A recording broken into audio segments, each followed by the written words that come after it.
It is our day 3 here in Hong Kong, and our morning starts with getting pastry or yung famous egg tart sa bakehouse. Hopefully, kasi 8 AM ang opening nila, and I think mga 5 or 10 minutes before 8 pa lang. So we are walking to bakehouse, and sana hindi pa ganun kahaba yung pila, and since weekday naman, sana, kasi feeling ko baka konti lang tourists. Tignan natin mamaya.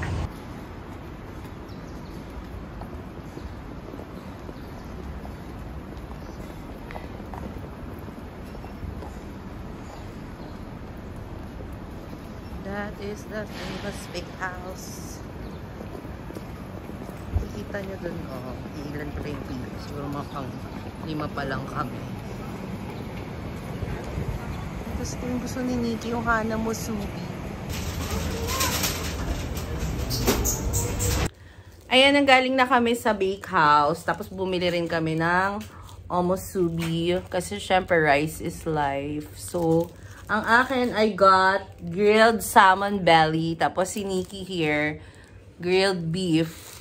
Pero syempre, hindi mawawala yung egg tart and coffee.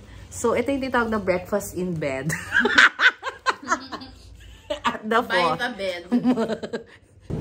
It's our day 3 here in Hong Kong. Tapos, nakakatawa sila kasi ngayon lang nila ako winelcome dito. So, hindi. Ngayon lang kami nagpunta dito sa Victoria Harbor. Ayun. Ooh. So, dito yung ano, parang, ano ba to? Harbor.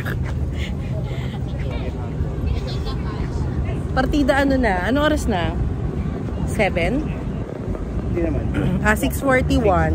Pero maliwanag pa din. So, pero maulap.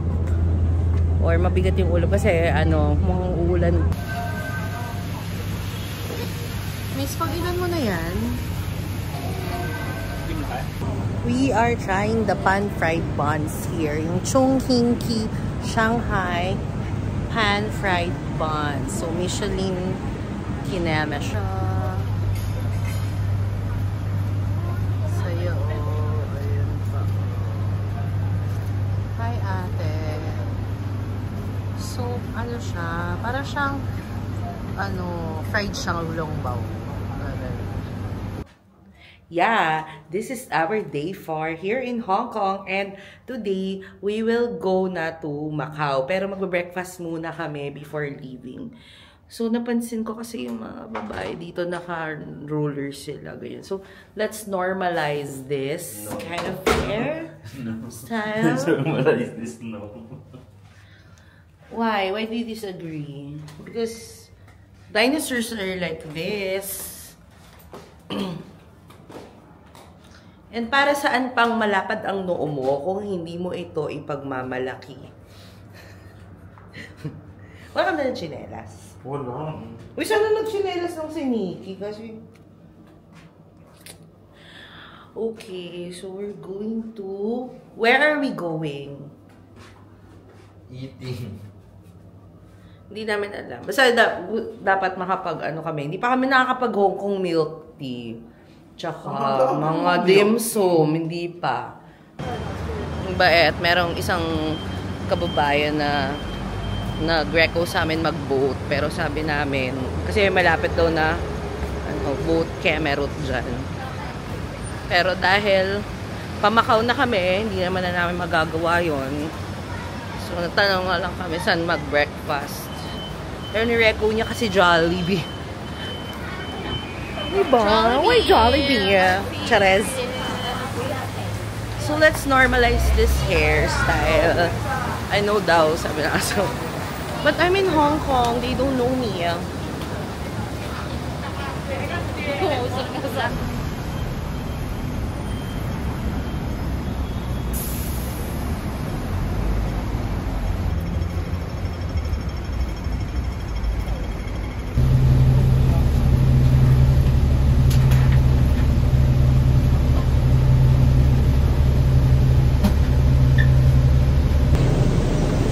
kami sa papunta na kami ng Macau.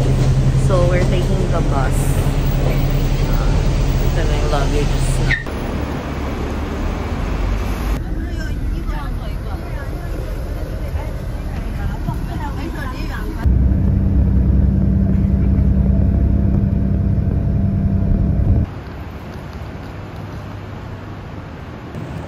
We're here na in Macau. So, ang ganda nung ano nila, arrival areas for the bus terminal.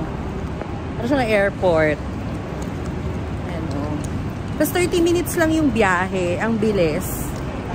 From the terminal sa Hong Kong. 30 minutes lang. Kasi 30 minutes lang ako nakatulog.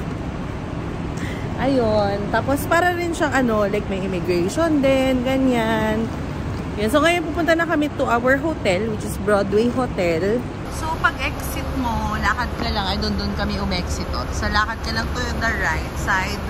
Ito yung mga sakayan. May mga taxi bay din dito. O, dalawa daw bilang yes. OA yung bagahe.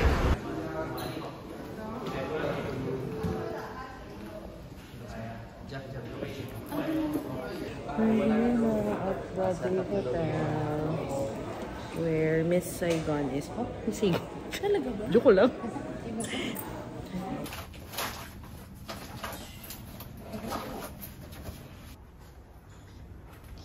Here. 38. Uy, may swimming pool, oh. Baka yun yung sinasabi. Sabi sana alin dyan.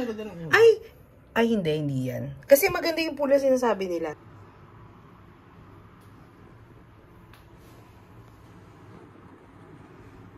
Nandito kami sa... Ay, lumabas muna kami. Malapit lang kami dun sa kainan sa Broadway Food Street. So, marami itong mga kainan dito sa paligid ng hotel namin. Yeah, this is the best. The best place to stay. Maganda rin yung hotel. Tapat lang siya ng Galaxy Hotel.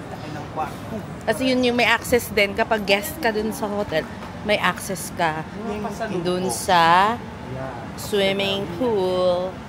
Welcome to Binondo. Chari. Daming kainan. Dumplings. Wow!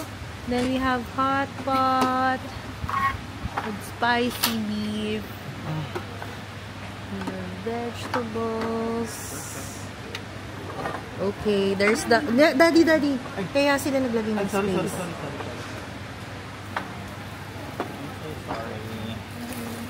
Wow! Ano yan? Yung fish mo, chicken, kinemerut. Oh, diba? Sabi ko sa'yo, daming order eh. Oh, ayan. Sales head. Ay, oo. Sales head. Ako yung government. Hindi, government client. Oh, happy birthday, JC! Birthday ko na ba? JC, advance happy birthday!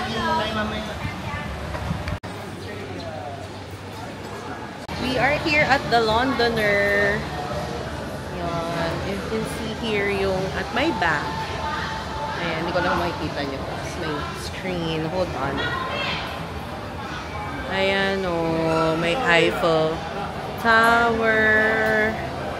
And then oops. And then yan yung saan kami galing.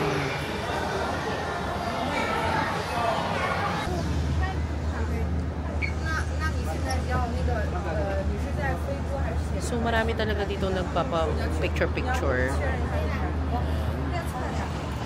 Kasi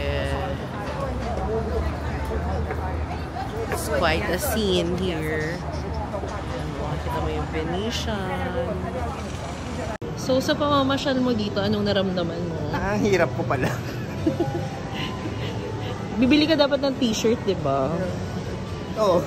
Akala ko kaya ko. Hindi pala. It's our last day here in Macau and after namin mag-breakfast, punta na kami dito sa Galaxy Hotel Grand Resort. Tapos, biggest resort? Ano ba? Ano to biggest resort? Ano yung claim niya? Outdoor top. Okay, basta may biggest. Bumaba lang kami. Okay, papakita ko sa inyo kasi ito siya. Ayan, hindi naman siya roof deck, pero hindi siya sa ground floor, ganyan. So, Jed's Resort Island is shaking.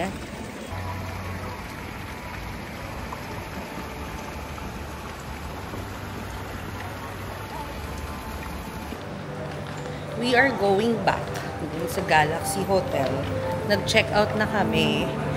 Pero gusto pa kasi namin ituloy yung swimming. So, pwede pa naman. Dahil later pa yung aming uwi. So, ayan. Dadaanan na naman kami dito sa high-end mall na very basang sisiw. Naka-swimsuit pa ako. Tapos, basa yung damit ko. Kasi nga, umahon lang kami para mag-check out. So, eto. Dadaanan namin yung mga mamahaling shops. Tingnan natin later kung saan kami dadalhin ng gutom at ng pangangailangan. So, ito nga, as mentioned, basa kami, pero lumalakad kami sa stores kung nasa ng YSL. Yan. Tapos itong UMJ, kung ano man yan. Magka-coffee muna kami kasi may nakita kami dito na Arabica. Coffee is life. Over here naman is Alexander McQueen. Arabica. Bibili naman lang kaming coffee. That's it. We're ending na this vlog. Pauwi na kami. Sumakay kami ng shuttle going to Crystal Lobby. Tapos doon kami nasakay ulit ng bus going to the airport para libre lang. So, ayun. Bye!